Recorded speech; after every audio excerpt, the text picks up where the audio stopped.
할렐루야. 하나님께서 우리와 함께 하십니다. 아멘. 오늘 계시록 11장 7절부터 14절까지 보겠습니다. 계시록 11장 7절부터 4절까지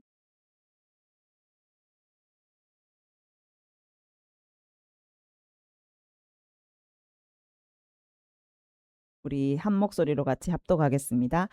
그들이 그 증언을 마칠 때에 무적행으로부터 올라오는 짐승이 그들과 더불어 전쟁을 일으켜 그들을 이기고 그들을 죽일 터인즉 그들의 시체가 큰 성 길에 있으리니 그 성은 영적으로 하면 소돔이라고도 하고 애굽이라고도 하니 곧 그들의 주께서 십자가에 못 박히신 곳이라. 백성들과 족속과 방언과 나라 중에서 사람들이 그 시체를 사흘 반 동안을 보며 무덤에 장사하지 못하게 하리로다. 이 두 선지자가 땅에 사는 자들을 괴롭게 한 고로 땅에 사는 자들이 그들의 죽음을 즐거워하고 기뻐하여 서로 예물을 보내리라 하더라.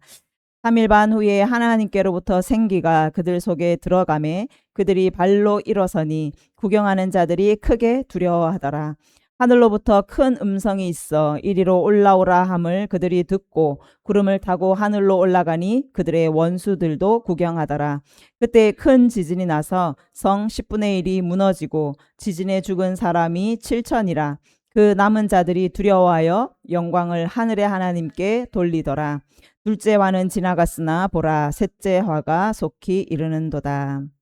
아멘. 예. 이 한 일회를 계속 말씀하고 있습니다. 그래서 이 마지막 한 일회의 교회의 사명은 무엇인가? 10장에서는 하나님의 말씀을 먹어버리는 것. 그래서 하나님의 말씀을 내 창자에 채우는 것이죠. 이것은 하나님의 그 탄식과 눈물, 하나님의 그 고통을 내 마음에 채우는 것. 하나님의 마음을 내 마음으로 만드는 것이죠.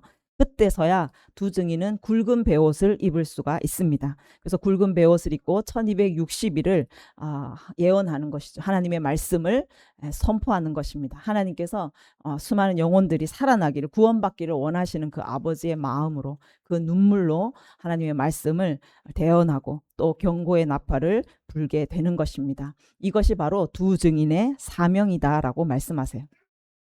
이 두 증인은 기름 부음 받은 두 감람나무 또 두 촛대라고 말씀을 하시는데 특별히 이 한 일회를 섬기기 위해서 하나님께서 기름 부어 구별한 자, 구별하여 세우신 자라는 것이죠. 그래서 두 개가 있다라는 것은 유대인의 교회와 또 이방인의 교회, 그가 한 세 사람이 되어서 함께 마지막 시대를 감당할 수가 있는 것이죠. 그래서 하나님의 그 임박한 심판과 회개를 선포하는 두 증인의 사역을 감당하게 됩니다.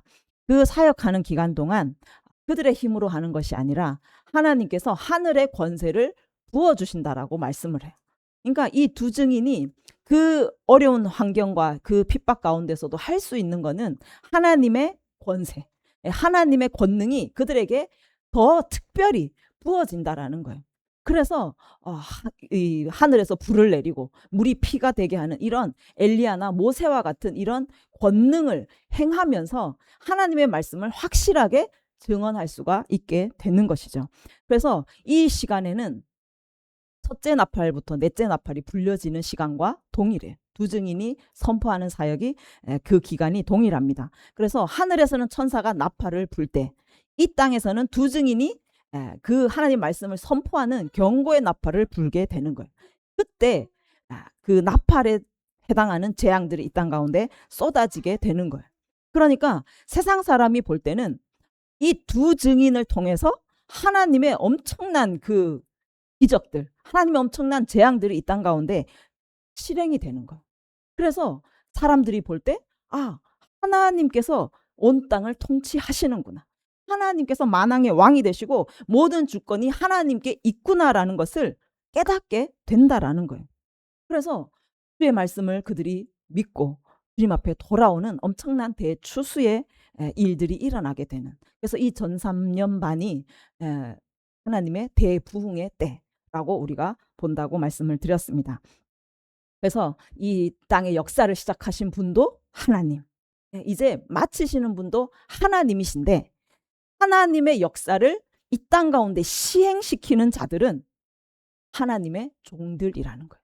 하나님의 말씀을 먹은 자, 하나님의 마음을 가진 이 자들이 오직 하나님의 말씀을 붙잡고 자기들의 생명을 아끼지 않고 하나님 앞에 서 있는, 주 앞에 서 있는 종들을 통하여서 이제까지 하나님의 역사가 이어져 왔고, 이제 마지막 한 일회의 역사도, 그 완성을 보는 역사도 이런 하나님의 종들을 통하여 완성되게 될 줄 믿습니다. 아멘. 그래서 하나님의 말씀과 그들이 가진 증거에 목숨을 거는 자, 어린 양이 어디로 인도하든지 끝까지 따라가는 자, 죽기까지 충성하는 주 앞에 서 있는 종이 저와 여러분이 되기를 간절히 원합니다. 아멘. 그래서 하나님께서 우리 가운데 하늘의 권세, 하늘의 권능들을 쏟아부어 주실 줄 믿습니다. 아멘. 그래서 이 마지막 시대는 정말 하늘과 땅의 연합, 하나님과 하나님의 종의 강력한 연합을 통해서 하나님의 역사를 전진시키는 놀라운 일들이 일어나게 될 것입니다. 그래서 죽음도 끊을 수 없는 이 절대 복종, 죽음보다 강한 절대 사랑으로 하나님과 강력하게 연결되어서 두 증인으로 쓰임받는 우리 세움교회가 되기를 간절히 원합니다. 아멘. 이것은 그때 가서 하루아침에 맺어지는 관계가 아닙니다. 여러분이 교회만 열심히 다닌다고 관계가 형성되지는 않아요. 우리가 사람과의 관계도 마찬가지죠. 그냥 한 반에 애들이 많이 있지만 나와 절친이 되려면 그 친구와 많은 관계를 가져야 되는 거예요. 그 오랜 시간 동안 신뢰와 그 사랑이 깊어지기 위해서 많은 또 일들도 겪게 되는 거죠. 뭐 미운정, 고운정, 그 많은 과정들을 통해서 그 시간을 통과하면서 그 친구를 신뢰하고 믿고 그 깊은 우정을 나눌 수가 있게 되는 것이죠. 하나님과도 마찬가지입니다. 그냥 우리가 신앙생활 하면서 그냥 겉으로만 아는 하나님은 우리 안에 깊은 사랑을 줄 수가 없다라는 거예요. 우리가 신앙생활 하면서 정말 많은 상황들이 생기잖아요. 많은 환경들이 우리 가운데 다가옵니다. 그런 상황들을 부딪혔을 때 하나님을 신뢰하는 거예요. 하나님의 말씀을 붙잡고 의지하는 것이, 하나님은 나에게 가장 좋은 것을 주시고 하나님은 선하신 분이기 때문에 이 모든 것들을 나를 위하여서 주셨고 나를 사랑하시기 때문에 허락하신, 그래서 이것을 통해서 나에게 더 큰 은혜를 주시고 더 큰 복을 주기를 원하시는 그런 것들을 내가 믿으면서 이 모든 시간을 통과하고 또 이 모든 일들을 이기고 인내하고 통과했을 때 정말 하나님과 우리는 친밀해지는 거예요. 정말 하나님의 사랑을 신뢰하게 되는 거예요. 하나님이 하시는 일을 전적으로 믿게 되는 거예요. 그래서 우리는 그 끈끈한 관계, 그 무엇으로도 끊을 수 없는 하나님과의 관계가 형성이 되는 거예요. 그때서야 비로소 우리는 내 목숨조차도 조금도 귀한 것으로 여기지 않고 하나님을 위해서, 하나님의 나라를 위해서 우리가 나아갈 수가 있게 된다라는 것입니다.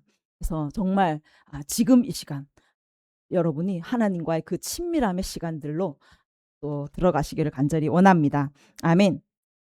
그래서 정말 이 두 증인이 1260일 동안 땅에서 나팔을 부는 이 나팔수로 사명을 다 감당을 했을 때 오늘 말씀이 이제 주어지게 됩니다. 사명이 전 3년 반 1260일 동안 예언을 하고 이제 그들의 사명이 끝나게 됩니다. 11장 7절에 보면 그들이 그 증언을 마칠 때에 무저갱으로부터 올라오는 짐승이 있어요. 그들이 이제 증언을 마치게 되는 거예요. 경고의 나팔은 전 3년 반까지 주어지게 되는 것이죠. 그러니까 이 두 증인의 나팔을 듣고 살 자는, 구원받을 자는 주님 앞에 나오게 된다라는 거예요. 그리고 이제는 짐승이 올라오게 됩니다.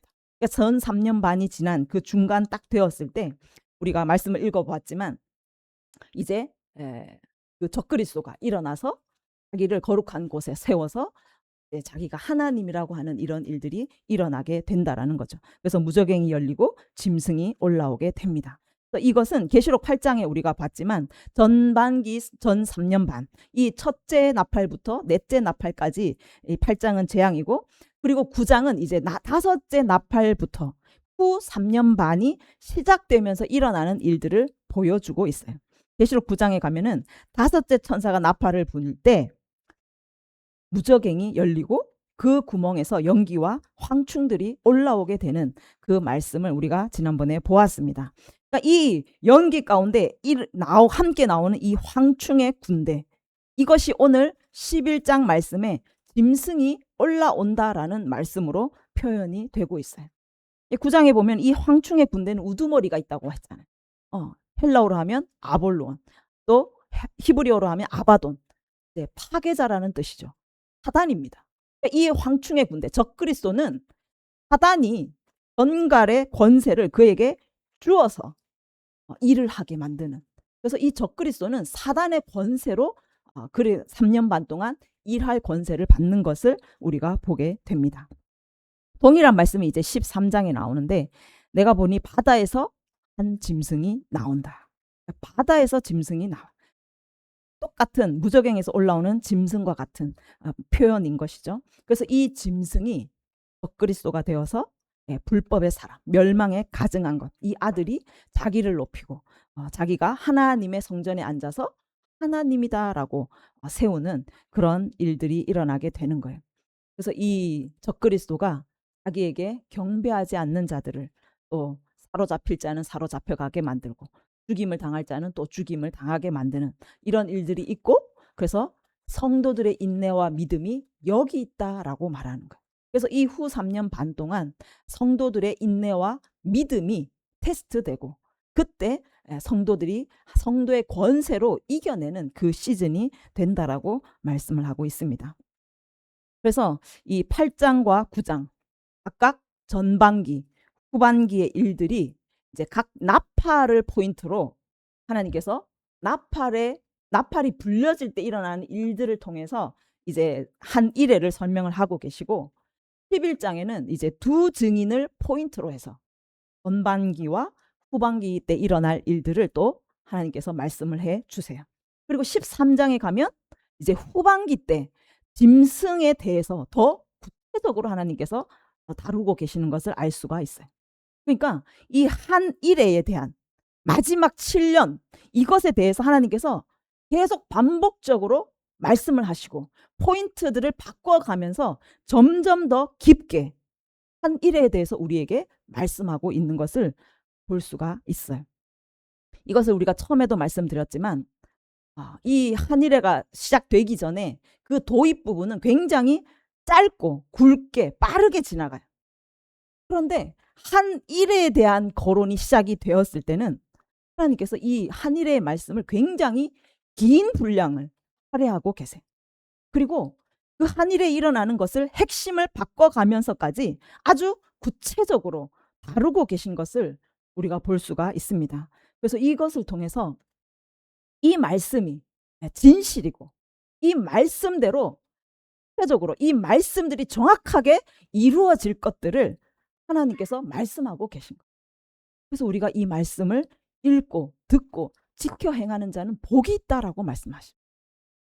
우리가 이 한 일에 대한 구체적인 것들, 너무나 상세하게 하나님께서 더 확장시켜서 말씀하고 계신 것들을 우리가 계속 먹음으로 인해서 마지막 때 깨어서 그때를 준비할 수 있는 자가 되게 하시는 것이죠. 그리고 성도들이 그 시대를 이길 수 있도록 해주시는 하나님의 사랑이고 하나님의 은혜인 것을 우리가 알기를 원합니다. 아멘. 그래서 이 두 증인의 사역이 전 3년 반에 이제 이루어지고, 그 사역이 끝날 때 짐승이 일어난다. 적그리스도가 일어나서 두 증인을 죽인다라고 말해요. 그래서 두 증인이 죽임을 당하고 8절에 보면 그들의 시체가 큰 성 길에 있으리니, 그 성은 영적으로 하면 소돔, 애굽이라고도 하고 그들의 주께서 십자가에서 곧 못 박힌 곳이다라고 말씀을 하고 있어요. 두 증인의 시체, 이 시체가 큰 성의 길에 놓여져 있을 것이다 라고 말해요. 이 큰 성은 어디인가 그 말씀에 더 자세히 알려주고 있는데, 영적으로 하면 소돔, 또 영적으로 하면 애굽이라고 말씀을 해요. 그러니까 진짜 소돔이 아니고 진짜 애굽이 아니라 영적으로 우리가 해석할 때 소돔 같은 곳, 애굽 같은 곳인 것을 우리가 알 수가 있는 것이죠. 소돔을 하면은 불과 유황으로 완전히 멸망한 나라죠. 소돔은 성경에서 보면은 진짜 음란의 극치를 이룬 그냥 음란의 도시로 대표되는 곳이 바로 소돔이에요. 특별히 음란 중에서도 동성애. 그래서 이제 그 소돔을 하나님께서 멸망시키기 위해서 롯의 가정을 구원하기로 결정하셨잖아요. 그래서 두 천사가 롯을 찾아갑니다. 그래서 그 집안에 들어갔을 때 그 주민들이 뭐라고 하냐면 그 집을 찾아가서 그 두 사람을 내놓으라는 거예요. 우리가 그와 관계하겠다. 동성애를 하겠다라는 거예요. 그냥 그래서 롯이 내 딸들 결혼하지 않은 딸들을 주겠다. 이 사람들은 둬라. 했는데도 그 사람들이 막무가내로 그 사람들을 내놓으라는 거예요. 그 정도로 이 동성애가 창궐을 했던 곳인 것을 우리가 알 수가 있어요. 그래서 이 소돔에서 영어의 그 남색하는 자, 그 남자와 성관계한다는 그 영어 따더미. 그래서 이 소돔이가 거기에서 유래가 된 단어가 되어버렸어요. 그러니까 이 소돔은 완전히 동성애를 대표하는 도시라고 볼 수가 있고, 또 애굽, 영적으로 하면 애굽이다. 우리가 보통 이제 애굽을 세상으로 표현을 하죠. 근데 세상 중에서도 풍요로운 번영한 도시, 그런 세상을 의미하는 곳이 바로 애굽이에요. 애굽에는 나일강이 있죠. 그 나일강은 항상 물이 풍부했어요. 그래서 이 나일강의 물로 그냥 곡식들이 너무너무 잘 됐어요. 그래서 풍요로웠어요. 가나안 땅은 천수답. 하나님이 물을 주시지 않으면 농사 지을 수 없어요. 그런데 애굽은 나일강을 통해서 늘 풍요롭게 그렇게 살았습니다. 그래서 이스라엘 백성들이 출애굽하고 나서 광야에서 계속 애굽을 그리워하는 거예요. 자기가 노예로 살았지만 먹을 것은 풍요로웠어요. 고기도 먹었고 부추, 마늘 이런 것도 먹었습니다. 그러니까 항상 부요했던 그 애굽을 그리워하면서 무슨 문제만 생기면 애굽으로 돌아가자. 무슨 문제만 생기면 애굽으로 돌아가자. 계속 애굽을 그리워하고 애굽의 그 풍요로움과 애굽의 번영을 그리워하고 돌아가려고 하는 그런 습성을 보여주었죠. 그래서 이 애굽이라고 하는 것은 정말 세상의 부요함과 세상의 번영 이런 것들을 하나님보다 더 사랑하는 거예요. 하나님보다 세상을 더 사랑해서 하나님만을 예배하고 하나님만을 따르는 그 십자가의 길을 가기보다 세상의 성공과 세상의 배부름, 세상의 번영 이런 것들을 더 사랑하는 그것을 의미하고 있습니다. 그래서 영적으로 하면 소돔, 영적으로 하면 애굽이라는 곳이고, 또 한 가지는 주께서 십자가에서 못 박히신 곳이다. 예수님께서 어디에서 십자가에 못 박히셨나요? 골고다 언덕, 이스라엘에 있습니다. 그래서 영적으로 하면 소돔 같은 곳, 애굽 같은 곳, 이 역사적인 사실로 보면 예수님께서 못 박히신 이스라엘이라는 것을 우리가 알 수가 있어요. 그러니까 두 증인의 시체가 길거리에 그냥 이렇게 구경시켜지는, 놓여지는 이 일들이 첫 번째로 해석되는 것은 바로 이스라엘일 것이다라고 우리는 추정을 할 수가 있어요. 실제로 이스라엘을 보면 여러분 기사들을 통해서 보셨겠지만 전 세계 가장 대규모의 동성애 축제가 텔아비브에서 열려요. 이스라엘에서 열려요. 1년에도 몇 차례에, 그리고 전 세계 동성애자들이 그냥 그곳에 어마어마하게 모이는 대규모 동성애 집회가 열리는 곳이 바로 이스라엘이라는 거예요. 그리고 또 이스라엘의 국민의 10%가 동성애자라고 말을 하고 있어요. 그러니까 세계에서 가장 동성애가 심한 곳이 바로 이스라엘이 되었어요. 영적으로 하면 소돔 같은 곳이 이스라엘이 됐다라는 거예요. 애국 같은 곳, 부요한 곳. 여러분 유대인 엘리트들을 아시잖아요. 세계 금융권을 유대인들이 잡고 있어요. 그러니까 세계의 자본인 흐름이 다 유대인의 손에 있다라는 거예요. 그러니까 영적으로 애굽이다. 이것도 이스라엘이 해당되는 곳입니다. 그리고 예수님께서 십자가에 못 박힌 실제적인 역사적인 사실도 이스라엘인 것이죠. 그래서 우리가 첫 번째로 추정해 볼 것은 바로 이스라엘이 될 것으로 이제 우리가 알 수 있겠고, 또 다른 견해로는 이 두 증인은 두 감람나무 두 촛대잖아요. 유대인의 교회도 있지만 이방인의 교회도 두 증인으로서 사역을 합니다. 그러니까 이스라엘에만 복음을 외치는 것이 아니라 이방인의 교회도 온 열방 가운데 하나님의 그 회개를 선포하고 하나님의 말씀을 외치게 되는 것이죠. 그러니까 이 두 증인의 사역의 범위는 유대인 땅에 국한되지 않고 전 세계 온 열방이 그들의 사역의 범위인 거예요. 그러면 그들의 시체가 다 이스라엘로 옮겨질 것인가? 그렇지 않다라는 것이죠. 그건 좀 어려운 거죠, 사실상. 그래서 이 두 증인이 죽임을 당하는 거. 그래서 예수님이 십자가에 못 박힌 것과 마찬가지로 하나님의 종들이 십자가에 못 박히는 그런 핍박과 죽임을 당한, 순교당하는 그것으로 비유적으로 표현했다라고 우리가 볼 수가 또한 있습니다. 그래서 온 땅에 죄악이 가득하고 적그리스도의 핍박이 아주 강하게 나타나는 그 모든 곳에서 두 증인이 죽임을 당하고 그곳에 그냥 길거리에 사람들이 구경하도록 그냥 두는 그런 일들이 동일하게 일어난다라고도 우리가 볼 수가 있습니다. 9절에 보면은 그 죽임을 당한 두 증인의 시체가 이제 길거리에 놓여 있어서 사흘 반 동안에 무덤에 장사하지 못하게 하리라라고 말해요. 그러니까 백성들과 족속과 방언과 나라 중에, 그러니까 이 말씀을 통해서 우리가 알 수 있는 것은 이 이스라엘 땅에 국한되는 것이 아니라 온 족속, 방언, 나라 그 모든 곳에서 이 두 증인의 시체들이 있다라는 것이죠. 그래서 그 자들이 이 두 증인의 시체를 무덤에 장사하지 못하게 하고 길에 늘여놓는 거예요. 우리가 누가 죽으면 예를 다해서 장례식을 치러줍니다. 그러니까 좋은 무덤에 뭐 장례식을 아주 막 성대하게 잘 치러주면 그 죽은 사람에 대한 엄청난 예우인 거예요. 그 사람을 엄청나게 존중해 준다는 표시인 거예요. 그런데 이제 구약 성경에 우리가 보면은 악한 자들은 무덤에 장사하지 못하는 것들도 볼 수가 있어요.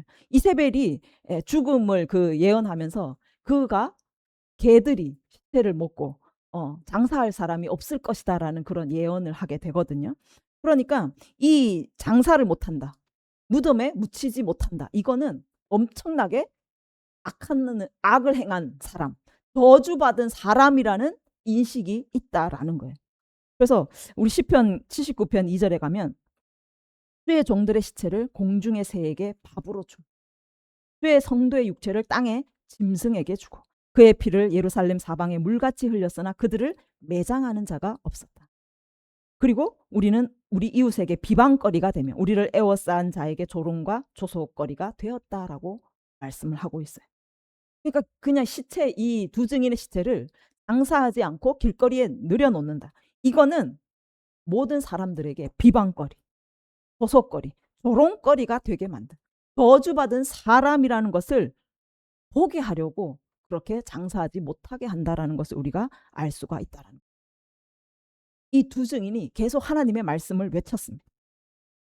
그래서 그들이 저주받았고 악을 행한 사람들이다. 그들이 외친 하나님의 말씀은 틀린 말이다. 이것을요 보여주는 거예요. 그래서 이 하나님의 종이라고 그들이 막 설치고 막 외치고 다녔지만 하나님이 그들 지켜주지 않았잖아. 적그리스도가 더 강하다. 그 적그리스도라는 하나님이 더 강해서 그들을 다 죽여버렸다. 알아 하면서 그 시체를 증거물들로 이렇게 내어놓은 그것을 우리가 알 수가 있어요. 그래서 적그리스도가 진짜 하나님이다. 저들의 하나님은 가짜다. 하나님이 그들을 지켜주지 못했고 다 죽어버렸다. 적그리스도가 진짜 하나님이다라는 것을 미혹하고 그것을 증명하기 위해서 이 종들의 시체를 사용한다는 것을 우리가 볼 수가 있습니다. 10절에 보면 그 두 선지자가 땅에 사는 자들을 괴롭게 한 고로 땅에 사는 자들이 그들의 죽음을 즐거워하고 기뻐하여서 서로 예물을 보내리라. 이 두 선지자가, 두 증인이 예언하는 동안 하늘에서 나팔이 불려지잖아요. 이 땅 가운데 재앙이 임합니다.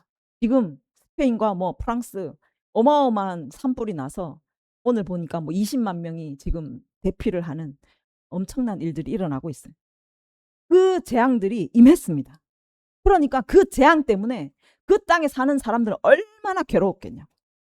그러면서 그 두 증인들이 그들을 향해서 외칩니다. 너희의 죄악 때문이다. 회개해라. 너희 탐욕 때문이다. 하나님 앞에 회개해라. 너희의 음란과 우상 숭배를 회개하라. 그렇게 외쳐요. 그러면 그 땅의 주민들은 얼마나, 지금 안 그래도 재앙 때문에 미치겠는데 얼마나 양심에 찔리면서 괴로웠겠냐고. 그러니까 이 괴로움, 그 사람들이 이 두 증인의 죽음을 너무너무 기뻐하는, 신나는 거예요. 즐거워하는 거예요. 그러면서 막 예물을 보내고 자기들끼리 잔치를 벌이는 엄청난 일들을 행하게 된다라는 거예요. 구약의 선지자들도 마찬가지로 이렇게 하나님의 말씀을 대언하고 회개를 촉구했을 때 사람들이 정말 그 말씀을 환영하는 사람은 별로 없었어요. 그 선지자들을 대우해주는 자들은 잘 없었습니다. 그 양심에 찔리는 그 말씀을 외친다고 해서 선지자들 오히려 핍박했어요. 입을 벌리지 못하게 죽이는 일들까지도 행하였습니다. 예수님도 마찬가지로 회개하라, 천국이 가까이 왔다 말씀을 외쳤지만 예수님도 십자가에 죽임을 당했다라는 거예요. 그래서 우리가 정말 이 복음의 사도로 그리스도인으로 산다는 것은 험한 길이에요. 부증인의 이 삶은 쉬운 길이 아니라는 거예요. 복음의 사명은 원래 힘든 것입니다. 그래서 우리가 정말 이 세상을 살 때도 많은 고통이 옵니다. 예수님의 말씀 때문에, 우리가 가진 증거 때문에 얼마나 많은 고난들이 우리 가운데 오는지 몰라요. 하나님의 종은 더 하겠죠. 하나님의 종으로서 또 성도의 거룩한 삶을 살기 위해서도 이 말씀을 맡은 자로서 우리가 살아내기 위해서는 정말 많은 고난과 핍박이 온다는 것을 이 말씀을 통해서도 우리가 다시 한번 알 수가 있습니다. 그래서 증인이 순교자라는 거예요. 증인은 순교자입니다. 많은 삶의 영역에서 죽어야 되는 거예요.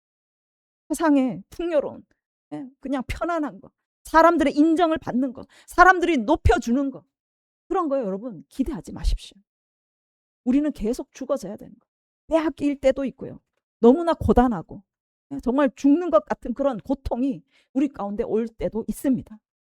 그때 여러분 기뻐하셔야 돼요. 아, 내가 진짜 그리스도인으로 살고 있구나. 내가 진짜 복음으로 지금 살고 있구나. 그거를 기뻐하시기를 바랍니다. 그래서 여러분이 그 고통들, 그 고난들, 핍박들 잘 견디고 인내하면서 정말 하나님께서 신실한 종으로 여러분들을 두 증인으로 세우시는 놀라운 영광이 저와 여러분에게 있기를 원합니다. 아멘. 이제 이들이 죽음으로 인해서 재앙이 끝이 나요. 네 번째 나팔까지의 자연재앙은 끝이 납니다. 더 이상 회개하라고 외치는 사람이 없어요. 그러니까 사람들은 이 교회들이 무너지고 그 종들이 죽은 것에 대해서 너무너무 기뻐하고 즐거워하고 축제를 이제 벌였잖아요. 11절에 가보면 3일 반 후에 하나님께로부터 생기가 그들 속에 들어가매 그들이 일어서더라 라고 말씀을 해요. 그들을 계속 3일 반 동안 장사하지 못하게 널브러져 놓습니다. 그래서 그런데 그들이 갑자기 하나님의 생기가 속에 들어가면서 그들이 살아나게 되는 거예요.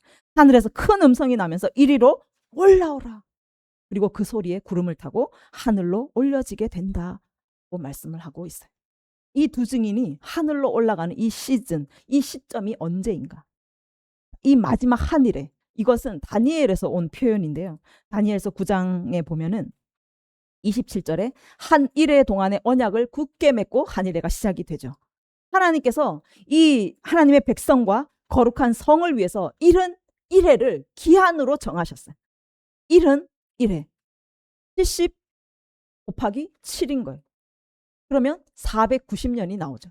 총 490년을 하나님께서 기한으로 정하셨다라고 말씀을 하고 있어요.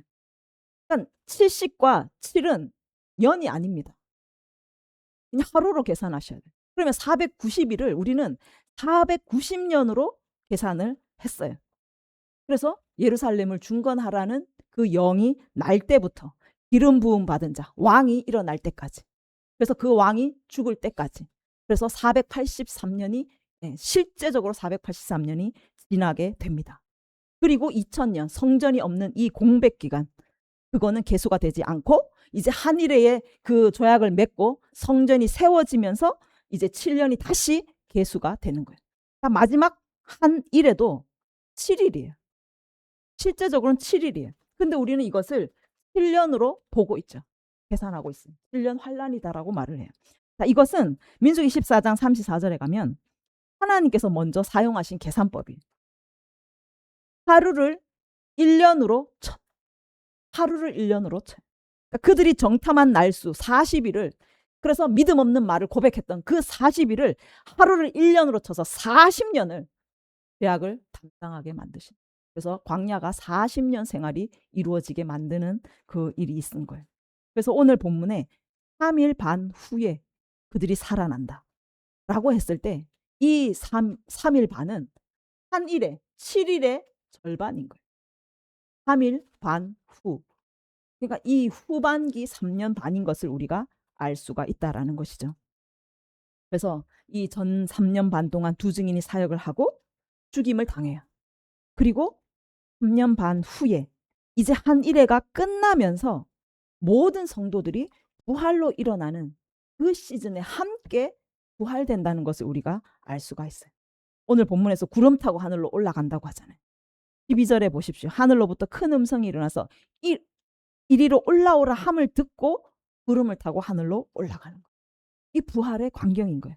데살로니가 전서 4장 15절에 가면 주께서 강림하실 때에 우리 살아남아 있는 자도 가는 자보다 결코 앞서지 못하리라. 주께서 호령과 천사장의 소리와 하나님의 나팔 소리로 친히 하늘로부터 강림하시리니 그리스도 안에서 죽은 자들이 먼저 일어나고 그 후에 우리 살아남은 자들도 그들과 함께 구름 속으로 끌어올려서 공중에서 주를 영접하게 될 것이다. 이것이 바로 휴거의 말씀을 하고 있는 거예요. 하나님께서 강림하실 때 살아남아 있는 자도 있겠죠. 죽은 자도 있지만 사로잡혀 가서 살아있는 자도 있습니다. 그래서 그 살아남은 자는 사는 자, 즉 죽은 자보다 결코 앞서지 못하리라. 사실 지금 환난 전의 휴거를 주장하는 사람들도 있습니다. 우리가 무엇이 맞았다 틀렸다 말할 수는 없어요. 근데 저는 이제 말씀대로 하는 거죠. 살아남아 있는 자도 죽은 자보다 결코 앞서지 못한다. 그럼 살아남은 자는 환난 보지 않도록 다 휴거되고 마지막에 죽은 자들 휴거된다. 이 말씀이 아니라 지금 말씀은 살아있는 자도 자는 자, 죽은 자보다 결코 앞서지 못한다. 그리스도 안에서 죽은 자들이 먼저 일어나고 그 뒤에 살아남은 자도 올라간다. 지금 말씀을 하고 있다라는 거죠. 그래서 구름 속으로 끌려 올라간다. 이것을 우리가 휴거라고 표현을 해요. 공중에서 주를 영접하게 한다. 그래서 이 두 증인도 마찬가지로 3일 반 후에 한 일에서 3일 반이면 3년 반인 것이죠. 3년 반 후에 죽은 자들이 먼저 부활되고 그 다음에 살아남아 있던 자들도 함께 부활되는 끌려 올라가지는 그런 일들이 일어나게 된다라고 말씀을 하고 있습니다.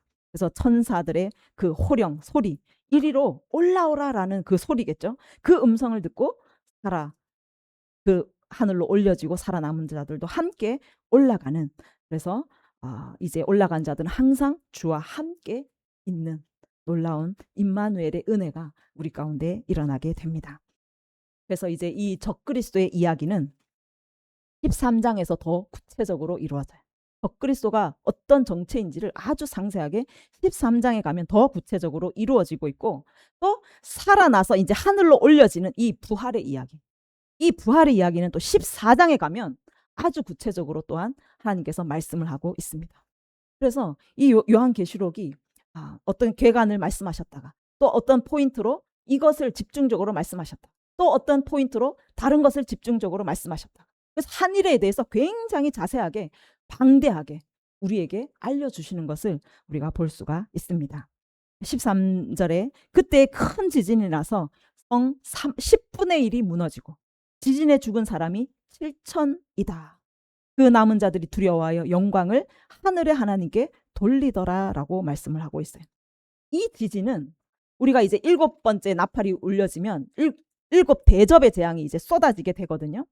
그 7대접 재앙 때 큰 지진이 일어나서 그 만국의 성이 무너지고 바벨론 큰 성, 세상의 모든 제국이 무너지는 어마어마한 전무후무한 지진이 일어나게 됩니다. 그래서 오늘 이 말씀은 그 전무후무한 큰 지진, 전 세계가 무너질 지진이 일어날 사인으로 그 암시하는 사인으로서의 지진으로 우리가 볼 수가 있어요. 그래서 10분의 1이 무너진다. 엄청난 재앙, 그 지진이 일어날 것을 지금 본보기로 보여주고 있는 그 지진의 암시로서 일어난다라고 말씀을 하고 있어요. 7천이 죽는다. 7은 또 하나님의 숫자잖아요. 7천이 죽는다. 그러니까 뭐 전 세계 3분의 1이 죽는다가 아니라 7천이 죽어요. 7천은 우리가 많이 들어봤지만 하나님께서 엘리야에게 내가 바알에게 무릎 꿇지 않은 7천을 남겨두었다라고 말씀하고, 7천이라는 거는 뭐 세하려서 7천이 아니라 하나님께서 정하신 수, 하나님의 수를 말씀하고 있어요. 그러니까 이 지진을 통해서 마지막 엄청난 재앙, 완전히 세상이 멸하게 되는 그 재앙이 임할 것을 본보기로서, 그래서 7천, 하나님이 작정하신 어떤 본보기로서의 숫자가 죽을 것에 대해서 하나님께서 말씀을 하고 있고, 그래서 이 지진을 통해서, 이 죽음을 통해서 이제 대접재앙에 엄청난 서막이 열려진다는 그 사인으로서 우리가 볼 수가 있습니다. 이것을 통해서 그 남은 자들이 두려워하여 영광을 하늘의 하나님께 돌리더라. 모든 일이 일어날 때 하나님의 예언의 말씀이 성취되잖아요. 하나님의 계획대로 이 땅에 일어나는 것을 세상 사람이 보는 거예요. 그래서 이 수많은 사람들이 하나님을 두려워하게 된다라는, 두려워한다는 건 무엇인가? 경외한다라는 뜻이에요. 경외하는 것은 신이 아니면 경외하지 않습니다. 하나님을 신으로서 인정한다라는 것을 의미하고 있어요. 하나님을 두려워하고 하나님을 경외하면서 영광을 돌리더라. 하나님을 섬기고 하나님을 예배하게 되는 이 놀라운 일이 일어나게 된다라고 지금 말씀을 하고 있어요. 이것이 결론이에요. 두 증인의 사역의 결론은 많은 사람들이 하나님을 두려워하며 하나님께 영광을 올리게 되는, 주님 앞에 돌아오게 되는 일들이 일어나게 되는 것이 두 증인의 사역의 열매인 것을 우리가 알 수가 있어요. 두 증인이 회개의 복음을 외칩니다. 돌아오라. 이제 마지막 너희들이 올 수 있는 기회다. 그러면서 눈물로 탄식하며 중보하며 그 베옷을 입고 그들이 사역을 하는 거예요. 그래서 많은 사람들이 그 말을 듣고 또 재앙을 보면서 하나님이 신이시구나, 하나님이 진짜 하나님이시구나라고 그들이 알고 주님께 돌아오는 그 놀라운 통로가 바로 두 증인, 그 사역이 된다라고 말씀을 하고 있다라는 거예요. 그래서 두 증인의 사역은 헛되지 않습니다. 두 증인의 그 죽음은요, 헛된 것이 아니에요. 많은 사람들을 하나님께로 돌이키는 놀라운 생명의 통로가 되는 줄 믿습니다. 아멘. 그래서 이 재앙이 일어나는 7년, 이 재앙과 환난, 하나님께서 이것을 볼 때 무조건 이 세상을 막 쓸어버리고 너희들이 죄를 지었고 음란하고 부정하고 우상 숭배하고 그래서 너희들을 내가 멸망시켜버리겠다, 그런 것이 아니라는 거예요. 그랬을 것 같으면 경고도 하지 않아요. 그냥 하루아침에 쓸어버려도 되실 분이세요. 그런데 하나님께서 이 7년 동안 보십시오. 너무나 자세하게 단계를 거쳐요. 하나님께서 이렇게 복잡하게 계속 심판의 과정들을 거치는 것은 그 과정들을 통해서, 그 두 증인의 외침을 통해서 내게 돌아오라라는 거예요. 계속 사인을 주시면서 한 사람이라도 구원하기를 원하시는 우리 아버지의 마음이신 것을 우리가 알 수가 있다라는 거예요. 그래서 이 두 증인의 사역을 통해서 실제로 남은 자들이 하나님께 돌아와서 하나님을 경외하며 하나님께 영광을 돌리는 이 일들이 일어나는 것을 볼 수가 있습니다. 요엘서 2장 30절에 31절에도 보면 여호와의 크고 두려운 날이 이르기 전에, 그 심판날, 완전한 심판의 날 이르기 전에 누구든지 여호와의 이름을 부르는 자는 구원을 얻을 것이다. 이것이 두 증인의 사역을 통해서 일어나게 된다라는 거예요. 피할 자가 있을 것이고 남은 자가 있을 것이다라고 말씀을 하고 있다라는 거예요. 두 증인의 사역이 헛되지 않습니다. 그들의 죽음이 헛되지 않아요. 그들의 외침을 듣고 양심에 정말 찔림을 받아서 주님 앞에 회개하며 돌아오는 남은 자가 있다라고 말씀을 하고 계시다라는 거예요. 가랴 14장 16절에도 남은 자가 해마다 올라와서 하나님을 예배하는 일이 일어나게 돼요. 남은 자가 있다라고 말씀을 하고 있다. 정말 복음을 듣고 누구든지 여호와의 이름을 부른다면 하나님이 진정한 하나님이십니다. 이 죄인을 받아 주십시오.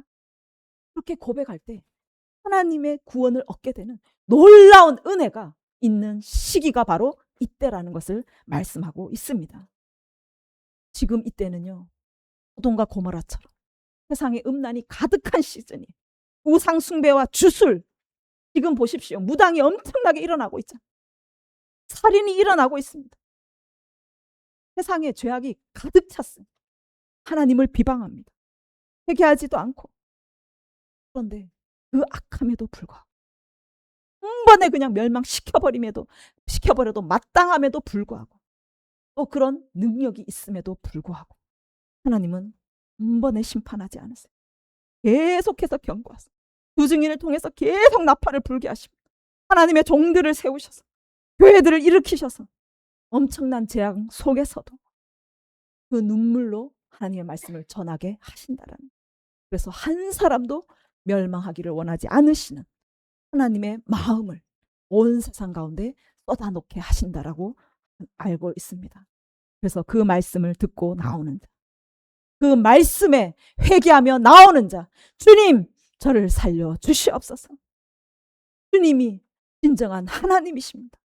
그렇게 주의 이름을 부르는 자는 누구든지 구원을 얻게 하시는 하나님의 놀라운 사랑, 하나님의 인자하심과 오래 참으심, 그 마음이 우리 가운데 있기를 원합니다. 누가 이 하나님의 마음을 알겠습니까? 우리가 하나님의 마음을 가진 자인 줄 믿습니다. 남은 자를 찾으셔서 하나님의 그 사랑을 깊이 품기를, 그 남은 자가 주님께 돌아오기를 원하시는 하나님의 마음을 우리가 품기를 원합니다. 아멘. 그 마음으로 주님의 복음을 외치면서 남은 자를 찾고 찾는 저와 여러분이 되기를 원합니다. 데살로니가후서 2장 14절에 이를 위하여 우리를 복음으로 너희를 부르사 우리 주 예수 그리스도의 영광을 얻게 하려 하십니다. 그래서 형제들아 굳건하게 서서 말로나 우리의 편지로 가르침을 받은 전통을 지키라. 복음 때문에 우리를 부르셨다라고 말씀을 해요. 복음 때문에. 이 복음의 길은 쉽지 않습니다. 두 증인의 길은 쉽지가 않습니다. 우리를 그런데 고생시키려고 부르신 것이 아니라 예수 그리스도의 영광을 얻게 하려 하십니다. 예수님께서 십자가의 길을 걷고 얻으신 그 영광은 하늘의 영광이에요. 그 어떤 것도 비교할 수 없는 놀라운 영광이십니다. 그 예수님이 얻으신 영광과 동일한 예수의 영광을 우리에게 주시려고 부르셨다라고 말씀을 하고 있습니다. 은혜인 줄 믿습니다. 은혜를 주시려고, 하나님의 그 동일한 영광을 주시려고 우리를 부르신 줄 믿습니다. 그래서 우리가 이때에 두려워하지 말고 연약해지지 말고 굳건하게 서서 하고 견실하게 서서 주님의 말씀을 붙잡기를 원합니다. 주님의 말씀을 전파하여서 많은 영혼들을 주님께로 돌아오게 만드는 그런 저와 여러분, 우리 세움교회가 되기를 간절히 원합니다. 아멘. 우리 시간 함께 기도하겠습니다.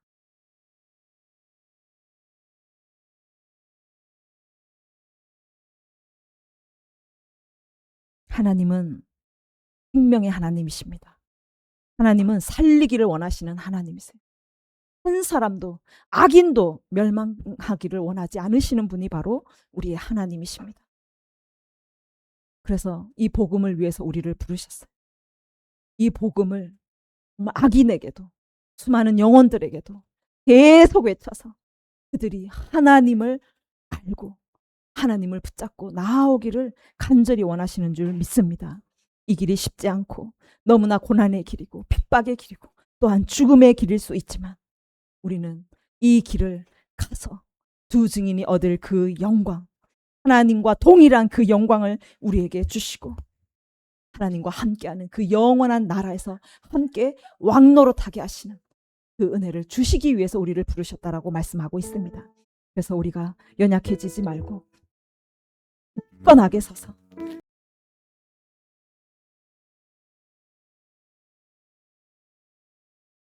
남은 자가 일어날 줄 믿습니다. 우리를 통하여서 죽어가는 영혼들이 살아나게 될 줄 믿습니다. 우리 안에 있는 이 생명을 주님 온 열방 가운데 풀어놓기를 원합니다.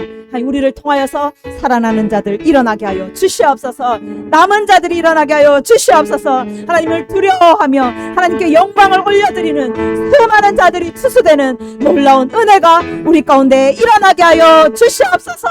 함께 기도하겠습니다. 주여